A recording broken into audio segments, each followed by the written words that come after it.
On a routine flight in 1971, a calm man with a bomb hijacked a plane, then vanished without a trace. This is the story of D.B. Cooper, the skyjacker who got away. The calm before the storm, the setting of the hijacking on. November 24th, 1971. A day that began like any other for the passengers aboard Northwest Orient Airlines Flight 305. There was no way to predict that they would become part of one of the most captivating and enigmatic criminal stories in U.S. history. The flight, traveling from Portland, Oregon to Seattle, Washington, was a typical domestic route, relatively short with no cause for concern.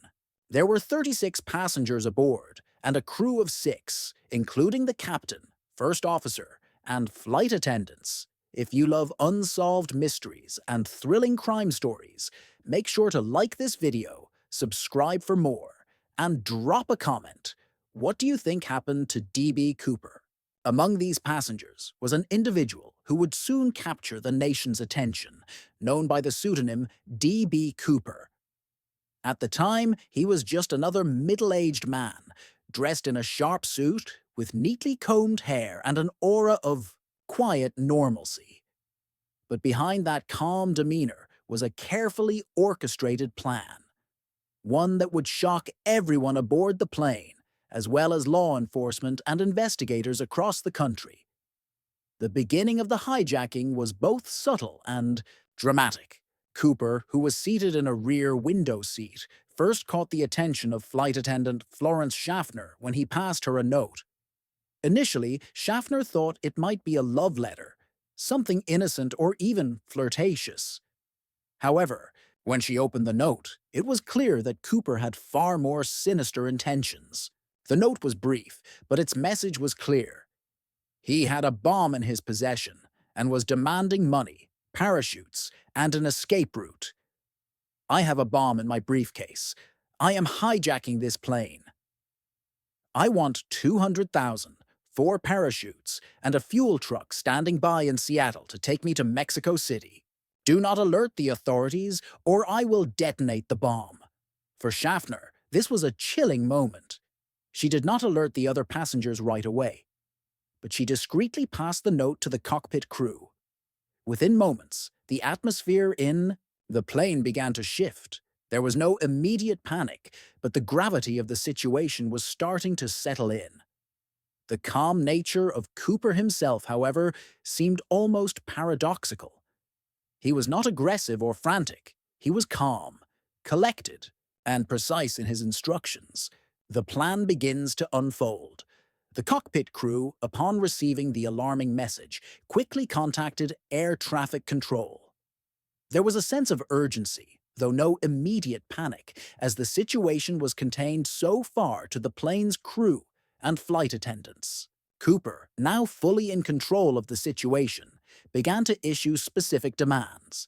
He wanted $200,000 in unmarked $20 bills, 4 parachutes, and a fuel truck waiting on the ground in Seattle to refuel the plane for its journey to Mexico City.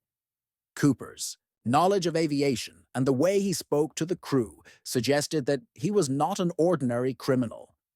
He appeared to know how to operate the plane, how air traffic control worked, and even how to communicate his demands without panicking. It was clear that he had thought this through. In the meantime, the airline worked quickly with authorities. The plane was instructed to remain in a holding pattern while officials scrambled to comply with Cooper's demands. The FBI was alerted, and negotiations began. The crew and passengers, unaware of the specific situation, were in a state of suspense. The passengers continued to believe they were on a routine flight, even as tension began to mount in the cockpit. The exchange, the ransom and the parachutes as the plane circled over Seattle. Waiting for further instructions, the FBI arranged to meet Cooper's demands. The money was secured, $200,000 in cash, and the parachutes were provided. Although the authorities were prepared to comply with his demand for 4 parachutes, there was an element of mistrust. Why would a hijacker need 4 parachutes? Would he be attempting to escape with accomplices? The authorities were careful, but they realized that Cooper's escape plan was beginning to take shape, and they had no choice but to cooperate. Beasties. The time the ransom was delivered to the plane, the situation had evolved. The 36 passengers were allowed to disembark in Seattle, leaving only the flight crew on board with Cooper. The exchange went without incident, and Cooper's demeanor remained calm throughout. In fact, he even engaged in small talk with the flight attendants, asking about their lives and offering friendly conversation. It was bizarre. The hijacker seemed unfazed, almost too polite for someone who had just taken control of a plane. Once the ransom was in his possession and the passengers were off the plane, Cooper made it clear that he wanted the plane to be flown to Mexico City, though he specified that it must remain at a low altitude, with the rear stairwell left open, a very unusual and risky request. The crew followed his instructions, as they had no other choice but to comply. The escape and disappearance. The final moments, the plane's path to the unknown. At approximately 8:00 p.m. that night, as the plane flew over the rugged terrain of the Pacific Northwest, Cooper made his move.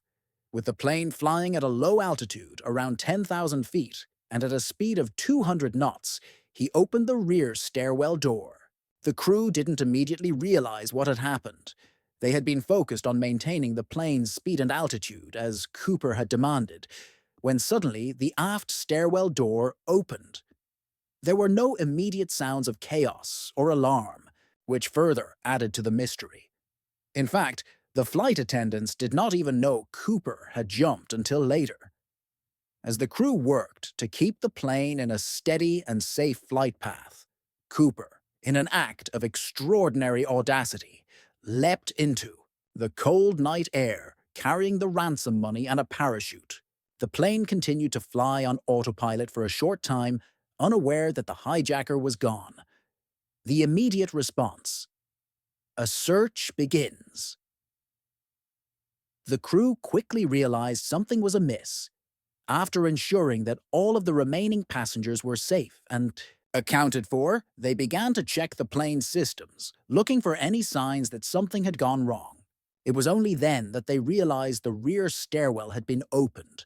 The plane was on a trajectory toward the Washington wilderness, and the crew had no idea whether Cooper had made it safely to the ground, or if he had simply perished in the freezing cold of the night.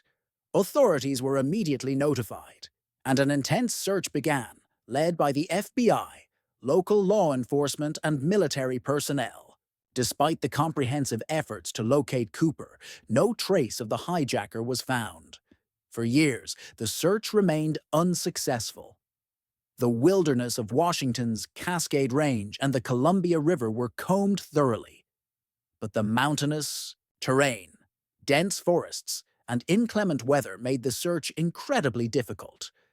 Despite a multi-year investigation and an extensive manhunt, there were no signs of Cooper's parachute or body. It was as if he had simply vanished into thin air. Over time, the authorities narrowed down possible landing zones, but all attempts to uncover any substantial evidence were fruitless. The investigation, theories, and suspects. The first leads in growing suspicion. After the hijacking, the FBI launched an intensive investigation. They compiled detailed descriptions of Cooper, based on interviews with the passengers and flight crew. These descriptions painted a picture of a man who appeared to be in his mid-40s, with a nondescript appearance. Witnesses described him as someone who seemed normal, even slightly unremarkable. This made it difficult to pinpoint a suspect based on physical appearance alone. One of the earliest leads came from a witness who had claimed to see Cooper on the plane speaking in a nonchalant manner, but these descriptions were inconsistent. Some witnesses thought Cooper had a foreign accent, while others thought he was more American. There was no conclusive evidence linking Cooper to any known criminals or individuals in law enforcement databases. By the time the investigation reached its peak, there were numerous theories and suspects, but no clear answers. The case became a wild mix of investigative work, public fascination, and amateur sleuthing. The investigation deepens. Suspects, leads, and challenges. The search for clues. What was left behind? Despite the dramatic and sudden nature of the hijacking, there were a few key clues that law enforcement clung to in the years following Cooper's disappearance. These pieces of evidence were critical in shaping the direction of the investigation, but they also revealed the complexities and challenges that the FBI would face in solving the case. The most significant of these pieces of evidence were a few. Fingerprints that were found on the plane, which were suspected to belong to Cooper.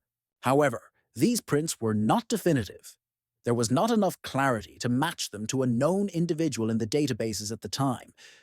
Further complicating matters, the prints didn't match any suspect who had a criminal background or previous history of hijacking.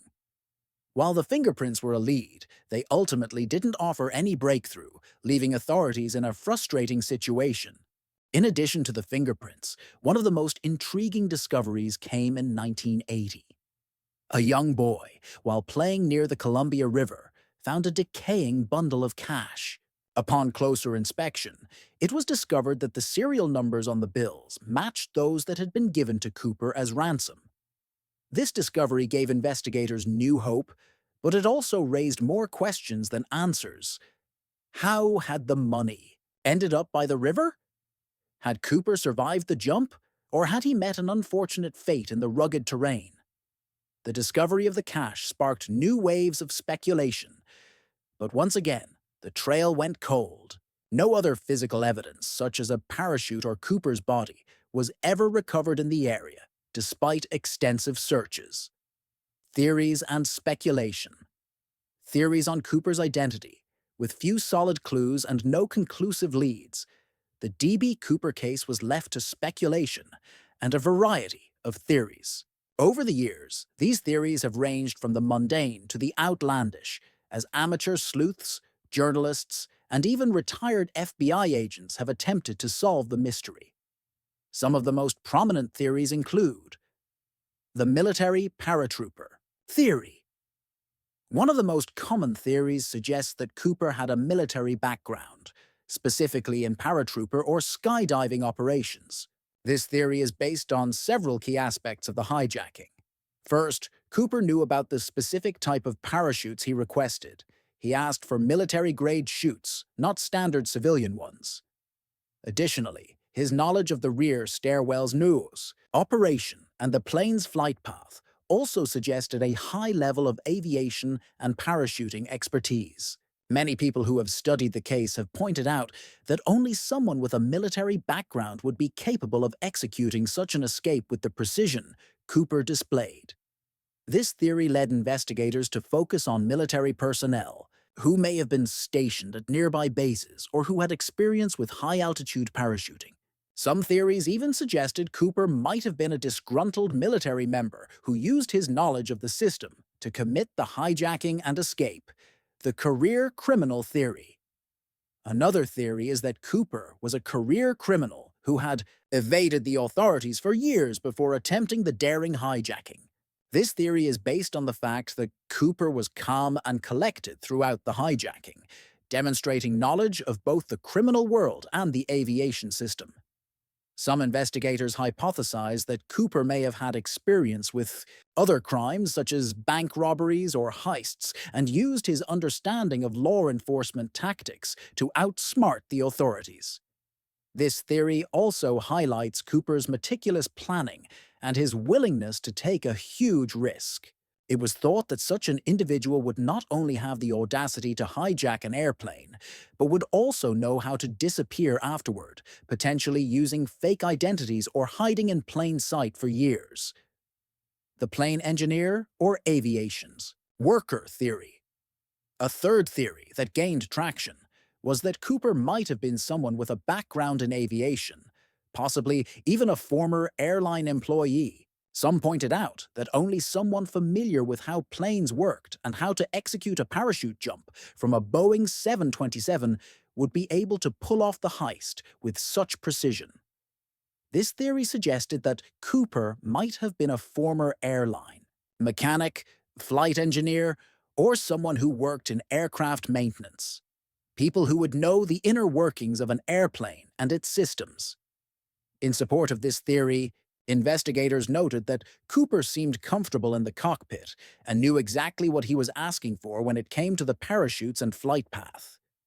His calm and confident demeanor during the hijacking would also fit the profile of someone who was intimately familiar with aviation. The outsider or lone wolf theory. Some investigators and sleuths have posited that Cooper was simply a lone wolf, a person with no formal ties to criminal organizations or the military.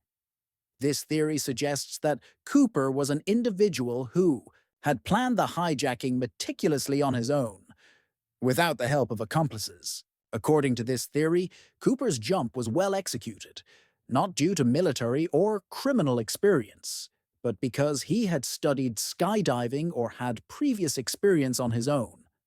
This theory paints Cooper as someone deeply familiar with the mechanics of the hijacking and his escape without relying on any formal training or a criminal background. It speculates that Cooper might have been someone who had prepared for the heist over an extended period, perhaps using library books, skydiving training, or other means to gain the knowledge he needed to pull off the crime. The accidental survivor theory. An even more extreme theory suggests that Cooper might have survived the jump purely by accident. This theory speculates that Cooper was not as skilled in skydiving as originally thought, and may have jumped out of the plane, only to be blown off course by strong winds. Some argue that Cooper might have become disoriented during the jump, resulting in a crash landing that would have left him injured, possibly leading to his death in the wilderness or his disappearance without a trace. While this theory remains on the fringe, it has been examined as a possibility, especially in light of the lack of any physical evidence such as a body or parachute. The end of the FBI investigation. Closing the case. The FBI closes the case. After decades of investigation, the FBI finally closed the case in 2016, formally ending the pursuit of D.B. Cooper. Despite the extensive resources dedicated to solving the crime, Cooper's identity remained elusive. The FBI had investigated hundreds of suspects over the years, but none were conclusively linked to the hijacking. Ultimately, the Bureau decided that without new evidence, it would no longer actively pursue the case. However, despite the case being closed, interest in the mystery of D.B. Cooper did not die down. In fact, the conclusion of the investigation seemed to fuel public fascination even more. The legend of D.B. Cooper, the mysterious hijacker who had pulled off a daring escape and evaded justice for decades, only grew stronger. The ongoing popularity and cultural impact. The D.B. Cooper hijacking has remained one of the most enduring and captivating mysteries in U.S. criminal history. Over the years, the case has sparked books, documentaries, podcasts, and even a feature film. The story has become a symbol of the audacity and skill of the hijacker, as well as the complexities of criminal investigations. Cooper's ability to disappear without a trace has made him a legend in the realm of unsolved crimes. Amateur sleuths and crime enthusiasts continue to speculate on who D.B. Cooper really was. Every so often, new theories surface, often fueled by the release of new information or the discovery of old evidence. In 2017, for instance, a group of scientists and researchers revealed that they had examined the parachutes Cooper may have used in the hijacking and found potential clues that could lead to his identity. However, these findings have yet to result in any conclusive answers. Despite the uncertainty, one thing is clear. The legend of D.B. Cooper will not fade away. Whether Cooper survived and lived a secret life, or whether he perished in the wilderness, his story continues to captivate the imaginations of millions. The mystery of D.B. Cooper is likely to remain unsolved, and it will likely continue to intrigue generations to come. Legacy and conclusion. D.B. Cooper's hijacking remains one of the most remarkable cases in criminal history, not because it was the largest heist, nor because it was the most dangerous, but because of the sheer mystery surrounding it. A man, with calm and calculated precision, executed one of the most audacious criminal acts in American history and simply vanished. Decades of investigation, thousands of pages of evidence, and countless theories have failed to uncover his identity. The case itself speaks to the complexity of human nature, the desire to outwit the system, to escape, and to leave behind nothing but a trail of questions. Whether D.B. Cooper was a skilled criminal, a former military paratrooper, or an ordinary man who pulled off an extraordinary crime, he remains an enigma. The legend of D.B. Cooper endures, both as a symbol of the daring heist and as a reminder of how some mysteries, no matter how deeply they are investigated, may never be solved. A quiet flight turned into a nightmare. On the afternoon of November 24, 1971, Northwest Orient Flight 305 took off from Portland, Oregon, en route to Seattle, Washington. It was a routine flight with 36 passengers and 6 crew members on board, all unaware of the drama that was about to unfold. The aircraft, a Boeing 727-100, was an ideal choice for a hijacking due to its unique rear stairwell, a feature that would later play a crucial role in the story. The man who would soon be known as D.B. Cooper was dressed in a business suit, a neat tie, and dark sunglasses. He blended in well with other passengers. With his dark hair, neat appearance, and calm demeanor, Cooper didn't seem out of place. He ordered a bourbon and soda from the flight attendant, a common drink for many travelers at the time, and settled in for the short flight. The flight was cruising at 10,000 feet when Cooper handed a note to Florence Schaffner, a stewardess working the flight. At first, she thought it was just a casual request, but when she opened the note, it was a startling demand. The note read, "I have a bomb. I want $200,000 in cash, 4 parachutes, and a fuel truck standing by in Seattle to take me away." Schaffner took the note to the cockpit immediately, and upon showing it to the captain, William Scott, the decision was made to comply with Cooper's demands in hopes of saving lives. The plane was diverted to Seattle-Tacoma International Airport, where authorities began to prepare for the unusual hostage situation. Police and FBI agents set up a perimeter, and the flight crew was informed that Cooper had requested a rendezvous on the tarmac. The demands, specific and calculated Cooper's. Demands were unusual, but also indicative of someone who was confident and knew exactly what they wanted. He requested $200,000 in unmarked bills, with the serial numbers to be recorded in advance. This amount, equivalent to about $1.3 million in today's money, was not an unreasonable sum for a hijacking ransom, though it was high enough to suggest someone who had knowledge of the criminal world. He also asked for 4 parachutes, 2 main chutes, and 2 reserves. Why did he want 4 parachutes? Some theorists suggest he wanted to ensure he would have a functioning chute, regardless of whether he was alone or with an accomplice. Another possibility is that he was simply being cautious, covering all his bases in case something went wrong during the jump. The request for a fuel truck standing by was also puzzling. The plane had enough fuel to reach Seattle, but Cooper likely knew that once he jumped, the plane would have to return to the airport immediately. So having refueling equipment on hand was a strategic move. Once the plane landed in Seattle, Cooper released 10 of the 36 passengers, leaving behind a skeleton crew of flight attendants and 2 pilots. Cooper allowed the passengers to leave unharmed, showing a strange sense of control and calm in the midst of the hijacking. The plane takes off. Again, Cooper's calmness, once. The ransom was delivered and the parachutes were provided, Cooper told the remaining flight crew what they needed to do. He insisted that the plane take off again, this time bound for Mexico City, flying at a low altitude. The crew complied with his instructions, knowing that their survival depended on doing so. The Boeing 727 took off again, with Cooper now in full control.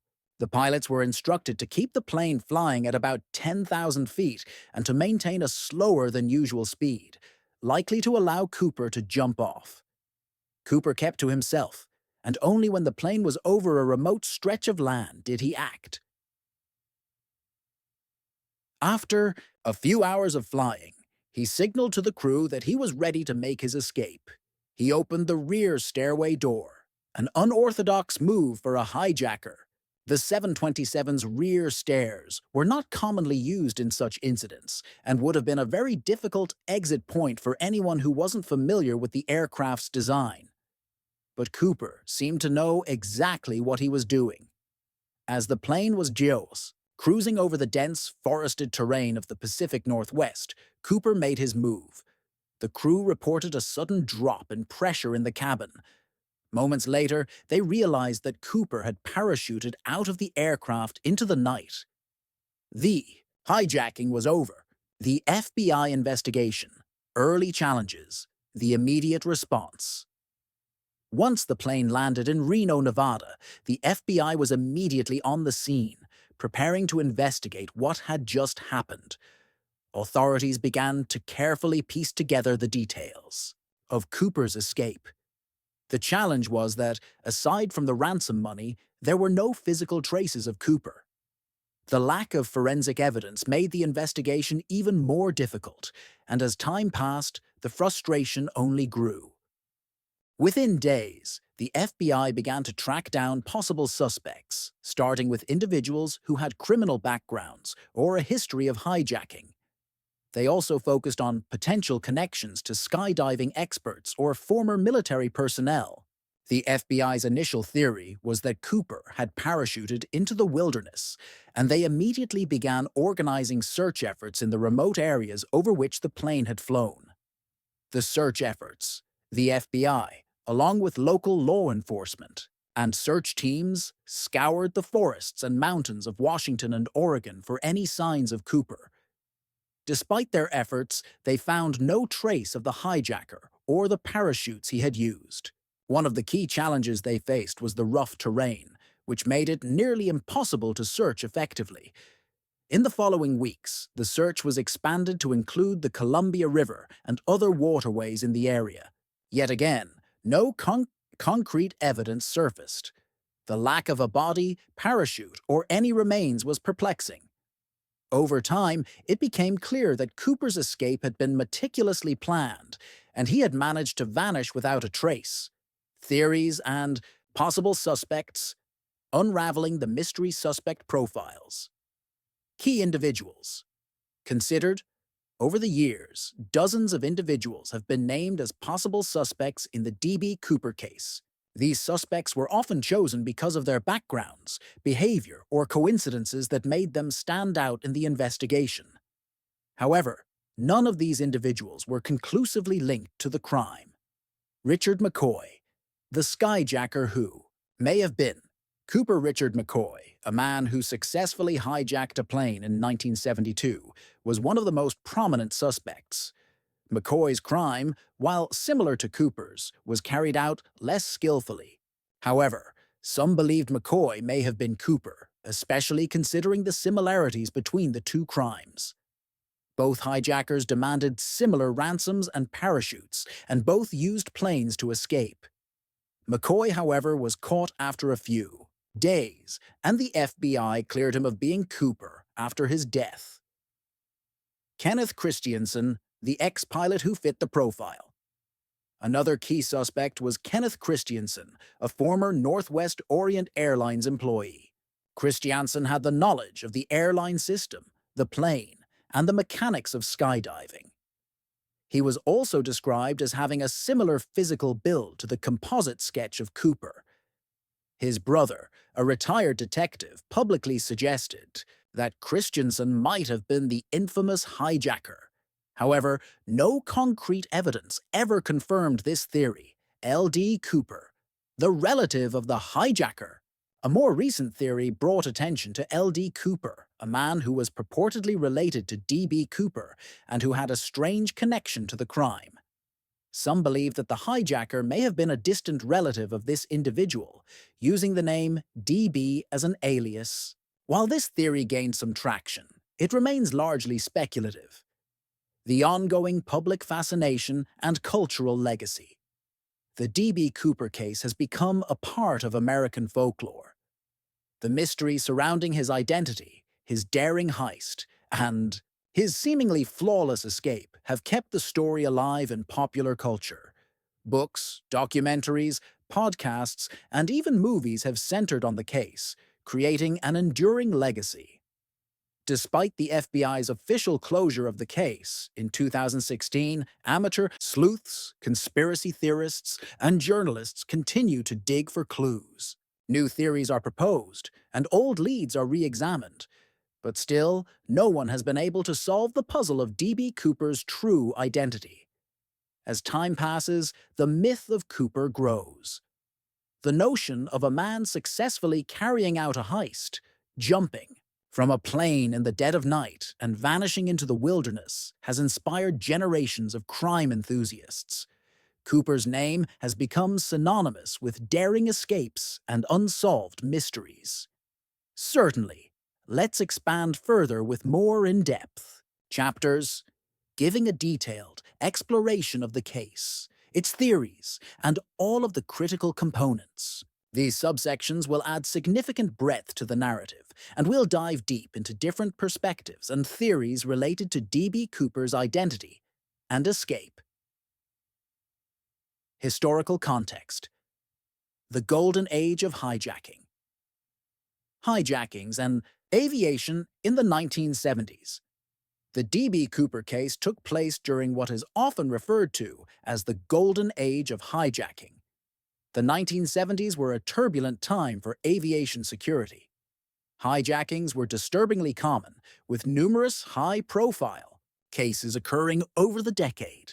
This climate of fear and uncertainty helped set the stage for the daring Cooper hijacking. The rise in airline hijackings during this era was, in part, due to the relative ease with which criminals could commandeer a plane. In the early days of commercial air travel, airports and airlines had minimal security measures, and passengers often had access to the cockpit or were allowed to bring on items that would today be strictly forbidden, including firearms, knives, and explosives. This period saw some of the most audacious heists in aviation history, including hijackings by terrorists, criminals, and even political activists. The most notable example was the case of the Black September hijacking of a plane in 1970, a terrorist attack that was followed by the hijacking of multiple planes in the United States. As a result, hijackings became somewhat commonplace, although the D.B. Cooper hijacking was unique due to its level of planning and execution. Cooper's heist was notably different from many of the other hijackings of the time. Whereas some were politically motivated, Cooper's hijacking appeared to be a purely criminal act, motivated by money, and perhaps by the thrill of the heist itself. The Boeing 727, a plane. Designed for escape, the Boeing 727, the aircraft used in the Coopers. Hijacking was a relatively new model at the time. It had features that made it both an ideal tool for hijackers and a unique target for D.B. Cooper. Most significant was the plane's rear stairway, which allowed Cooper to escape mid-flight. Unlike other planes, the 727's design allowed passengers and crew to exit through a rear door while the aircraft was in motion, which played directly into Cooper's plan. While the plane's rear stairway was not widely known outside of aviation circles, it had become infamous after Cooper's escape. This unique feature has since been incorporated into many discussions about the hijacking, as it gave Cooper a means of escape that few would have considered possible before. At the time, the 727 was widely used for short to medium-range flights, and its popularity in the commercial aviation industry meant that many people were familiar with its design. Cooper's precise knowledge of this plane's systems suggests that he might have had a background in aviation or a deep understanding of how commercial planes worked. The ransom. A deliberate financial request. The money. A specific demand. For Cash DBB, Cooper's demand for $200,000 was specific, and it reflects a precise understanding of what he needed for his escape. The $200,000 was requested in unmarked $20 bills. While this amount may seem modest in comparison to modern heists, it was a significant sum in 1971, roughly equivalent to $1.3 million today when adjusted for inflation. The fact that Cooper requested unmarked bills was both a calculated choice and an obstacle for investigators. Unmarked bills are much harder to trace than serial numbered bills, which could be used by the authorities to track the ransom's movement. By requesting cash that had no identifiable markers, Cooper made it far more difficult for authorities to trace his movements, or even determine where the money ended up after the hijacking. This detail has sparked much discussion. Some believe that Cooper's careful planning was meant to avoid being caught at any cost. Others suggest that Cooper may have simply known that authorities wouldn't be able to track the money, and therefore he demanded it to ensure his own safety. The parachutes, ensuring a safe exit. The request for 4 parachutes was another important aspect of the hijacking. At first glance, it might seem excessive. Why would a hijacker need 4 parachutes? Theories abound as to why Cooper made this unusual request. One explanation is that he wanted to ensure that if something went wrong during his escape, he would have a backup. It also ensured that there was no suspicion cast on his intentions if he were to jump with a parachute, as most hijackers would not request such an item if they were planning a straightforward getaway. Additionally, some have speculated that Cooper may have had an accomplice, and thus the request for 2 reserve parachutes might suggest that he was planning to share the equipment. While there's no direct evidence of an accomplice, it remains a possibility that Cooper had a partner who assisted in the planning of the hijacking. The FBI did investigate the types of parachutes Cooper requested, and it was found that he asked for civilian-style equipment, not military-grade parachutes. This suggests that he was familiar with skydiving, or at least had access to someone who could provide the necessary equipment for a safe descent. The escape, a daring jump into the unknown, the descent. The physics of Cooper's escape, the most fascinating and mysterious part of the D.B. Cooper case was, without a doubt, the actual jump. Cooper exited the plane at night, somewhere between Portland and Seattle, with no visible signs of struggle or failure. He successfully bailed out of the plane into the cold night air in the dense wilderness without leaving any physical trace behind. While the FBI and others have speculated about the exact location where Cooper may have jumped, they have never been able to pinpoint it with certainty. The Boeing 727 was flying at approximately 10,000 feet when Cooper exited the plane. That altitude is well within the range for skydiving, and the cold temperatures likely played a role in Cooper's decision to make his escape in the late fall. When the weather was particularly harsh, Cooper's ability to survive the jump without leaving a body or parachute continues to fuel much of the speculation surrounding the case. He might have been an experienced skydiver, or perhaps he was an amateur with a great deal of luck. The conditions during the jump were extreme: rain, cold winds, and low visibility. Yet Cooper managed to land without being discovered, even as the FBI conducted a massive search effort. The physical evidence, what was left behind. While authorities have never found Cooper's body, parachute, or any trace of him directly after the jump, they did recover one significant piece of physical evidence: the ransom money. In 1980, a young boy digging near the Columbia River discovered a decaying package containing $5,820 bills, part of the ransom money. The discovery confirmed that Cooper's escape had likely taken place near the river, though the exact location of his landing remained a mystery. The discovery of the ransom money was a crucial moment in the investigation, as it provided new leads for authorities to follow. However, despite extensive efforts to trace the origin of the cash, no definitive link was made to the hijacker himself. The absence of Cooper's body, parachute, or any clear physical evidence left the case in a state of uncertainty. The FBI investigation, a case that stubbornly resisted closure initial investigations, a limited clue. When the FBI first began investigating the D.B. Cooper hijacking, they faced significant challenges, with no solid evidence to work with. The investigation largely relied on eyewitness accounts from the flight crew and passengers. However, these accounts were inconsistent and the descriptions of Cooper varied, making it difficult for the FBI to narrow down a suspect. The first big break in the investigation came when the ransom money was found in 1980. This discovery rekindled interest in the case, prompting the FBI to reevaluate old leads and search for new ones. Despite this, the investigation ultimately stalled. Investigators could not find any physical evidence that conclusively linked a suspect to the crime. A major turning point occurred in 2016 when the FBI officially closed the investigation.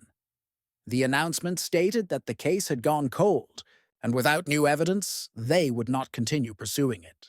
This decision left many questions unanswered, but it also sparked renewed interest in the case from the public, with armchair detectives continuing to seek out their own answers. Theories on Cooper's identity. A deep dive. The military theory. Did Cooper have military training? One of the most widely discussed theories regarding Cooper's identity is that he had military experience. The theory is rooted in Cooper's ability to parachute into a difficult and remote area with apparent ease, and in his knowledge of aviation systems and procedures. Some believe that his decision to use a parachute and to request a specific kind of chute with particular safety features suggests that he was an experienced skydiver, possibly with military training. Many experts believe that Cooper was likely familiar with the logistics of a parachute jump, particularly the challenges involved in jumping from a moving plane at night in extreme weather. Some theorists suggest that Cooper could have been a former member of the military who was familiar with airborne operations. His ability to escape undetected by authorities and evade the FBI's extensive search efforts supports this idea. 3. Criminal background. Was Cooper a career criminal? Another theory revolves around the idea that Cooper may have had a background in organized crime or been a career criminal. Several aspects of the hijacking suggest that Cooper was well prepared and had a clear understanding of how to plan and execute such a complex crime. His decision to choose a specific amount of unmarked cash and his familiarity with aviation may point to someone with experience in heists or similar criminal endeavors. The careful execution of the crime, the choice of the specific flight, and the calculated escape suggest that Cooper was no amateur. He likely had knowledge of the criminal world, which could explain his ability to pull off such a high-stakes heist. The cultural impact. Cooper as a legend. The legacy of D.B. Cooper. A cultural icon, the mystery of D.B. Cooper has captivated the public for over 5 decades. His daring hijacking, successful escape, and the enduring mystery of his identity have made him an icon of criminal folklore. Over time, Cooper's case has inspired countless books, documentaries, movies, and even a popular podcast. He has become a symbol of defiance, a man who executed a perfect crime and vanished into the night.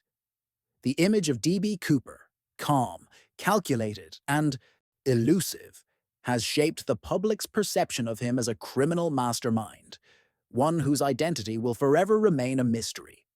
Fantastic! Let's dive even deeper. We can explore further aspects of the D.B. Cooper case by expanding on the theories, the cultural impact, the psychology behind Cooper's actions, the broader historical context, and how various investigations unfolded. By including even more details, we'll give the story a richer texture and create a more comprehensive narrative. The FBI's methodology, a new approach to investigation, the early days.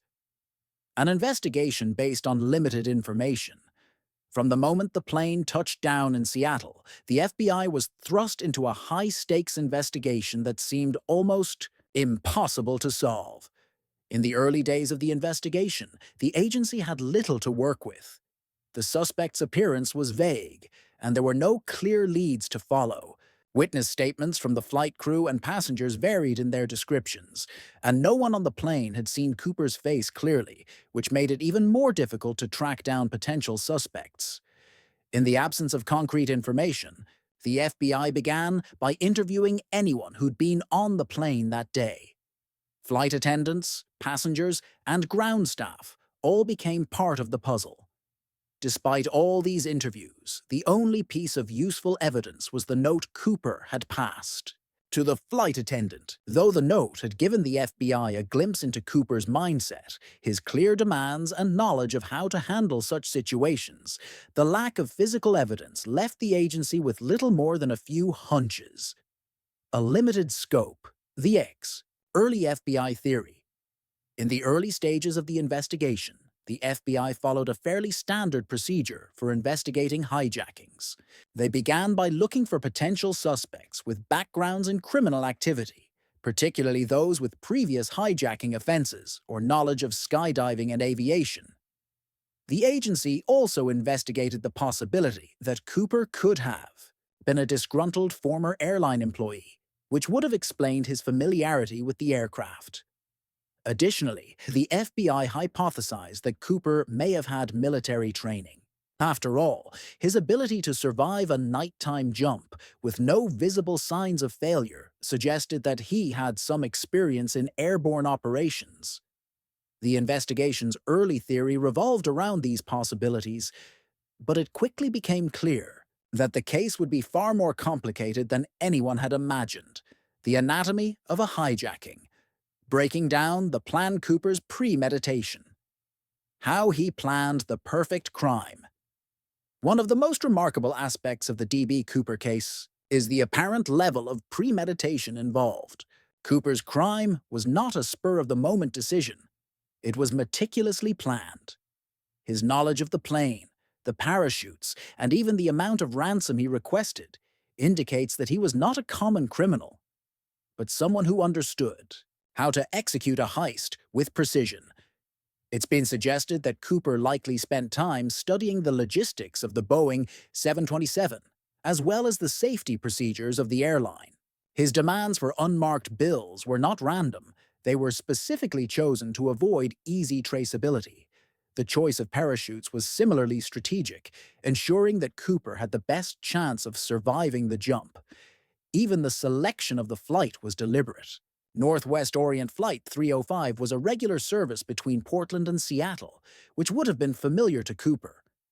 It also took place at night, giving him the cover of darkness and over an area of dense forest, which was ideal for a successful getaway. The jump. Cooper's escape in detail. Let's take a closer look at the physics of Cooper's jump from the Boeing 727. Cooper's decision to open the rear stairwell door and leap out of the aircraft is still one of the most debated elements of the case. The rear stairway was a unique feature of the 727 and would have made it easier for Cooper to escape undetected, but jumping from a moving aircraft at 10,000 feet was a perilous endeavor. The temperature at that altitude would have been well below freezing, and the winds were likely to have been strong and turbulent. Despite these harsh conditions, Cooper executed the jump without any visible complications. The fact that he did not leave behind a parachute, body, or other physical evidence only adds to the mystique. Was he truly an expert skydiver? Or did he possess an incredible amount of luck? One critical point that has puzzled investigators is the lack of a parachute strap. Skydivers typically release the straps to facilitate a safe descent, but no evidence of this strap was found. It suggests that Cooper either removed it intentionally or it simply fell off during his descent, as the dense forest area may have impeded an effective search. Some experts argue that he may have also planned for an emergency landing, making the lack